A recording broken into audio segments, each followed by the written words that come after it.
Clara. Vinicius Junior, étoile montante du Real Madrid, vivait ses plus belles années sur le plan professionnel. Sur le terrain, il électrisait les foules, marquait des buts décisifs et faisait rêver des millions de supporters. Mais derrière les projecteurs, une autre histoire se jouait. Une histoire d'amour, de passion, puis de trahison. Tout avait commencé lors d'un gala organisé à Madrid. C'est là qu'il l'avait vue pour la première fois. Clara, une mannequin franco-espagnole, connue dans les milieux de la mode pour sa beauté glaciale et ses origines aristocratiques. Elle n'était pas fan de football, ce qui plaisait à Vinicius. Elle le regardait non pas comme une star, mais comme un homme. Et ça, il en avait besoin. Rapidement, leur relation devint sérieuse. Ils s'affichaient peu en public, préférant la discrétion. Vinicius, méfiant par nature, voulait s'assurer que Clara l'aimait vraiment pour ce qu'il était, pas pour ce qu'il représentait. Pourtant, certains signes auraient dû l'alerter. Dès les premiers mois, elle posait des questions sur ses finances, ses contrats publicitaires, ses investissements.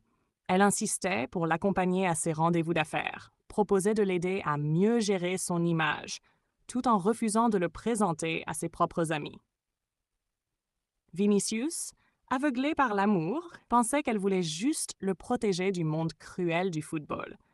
Mais derrière ce masque de femme aimante, Clara menait une double vie. Elle enregistrait leurs conversations, fouillait dans ses affaires quand il n'était pas là, faisait des copies de documents personnels. Elle était en réalité en lien avec un ancien agent sportif véreux, radié du milieu, qui avait juré de se venger du Real Madrid en discréditant un de ses joyaux.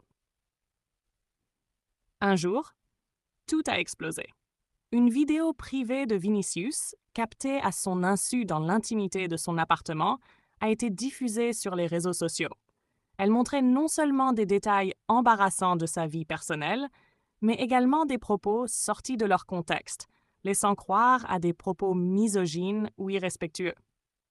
L'affaire a fait grand bruit. Les journaux en ont fait leur gros titre. Des sponsors ont gelé temporairement leur contrat. La réputation du joueur était en jeu. Clara avait disparu.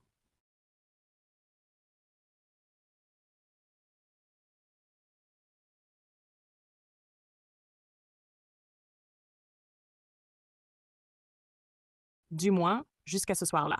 Un événement caritatif organisé par la Fondation du Real Madrid l'avait poussé à y participer.